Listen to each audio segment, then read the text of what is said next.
Hello, and we're looking this time at Revelation chapter 8, the Seven Trumpets. This is number 7 in our series studying the book of Revelation. And what we said about the 7 seals is even more applicable to the 7 trumpets. Behind me you see a prophetic chart developed by a friend of mine, and it's a wonderful description of all the various things. We start off, of course, with Daniel 2, and then we go right across through the 7 churches, the 7 seals and the 7 trumpets here, all the way over to the time of Jesus' coming. And it's a great way of graphically portraying that. But the problem is, what exactly do we understand from these 7 trumpets, for example? There in Revelation 8 we read, for example, let's just read the first 2 or 3. The first angel blew his trumpet, hail and fire mixed with blood rained down on the earth. 1/3 of the earth was burned up, 1/3 of the trees were burned up, and all the green grass was burned up.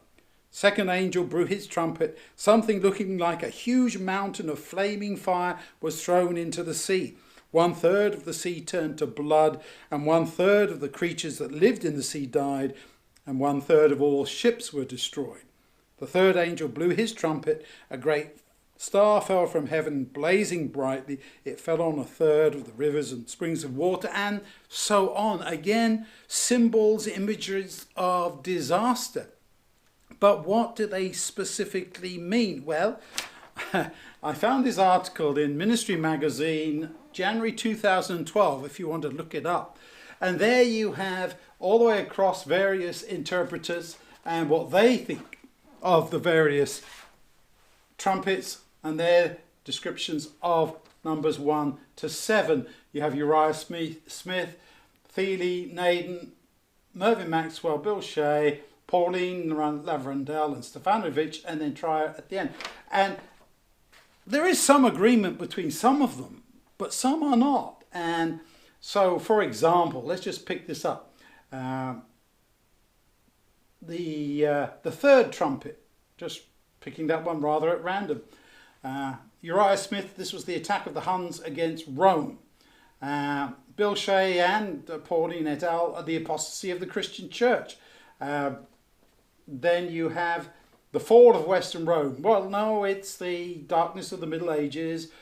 Here in the 5th trumpet, it's the rise of Islam, according to Smith, and according to Pauline et al., the reign of secular atheism. And so you go, what specifically is it? Do we know for sure? And the truth is, no, we don't, absolutely. Does that disturb you? I hope not, because what we're really trying to do here is trying to understand the wider view, the bigger picture of what it is all about. It's not simply saying, well, we can give you an exact date for this or an exact date for that. We're trying to give you an overview. John is trying to say, this is what has happened and this is what's going to happen. And as for the absolute specifics, well, you could look at the chart and see who you think is more likely to be correct. But if you got to the kingdom and the Lord said, well, no, I'm afraid you got that specific point wrong, would you be disappointed? I know I would not.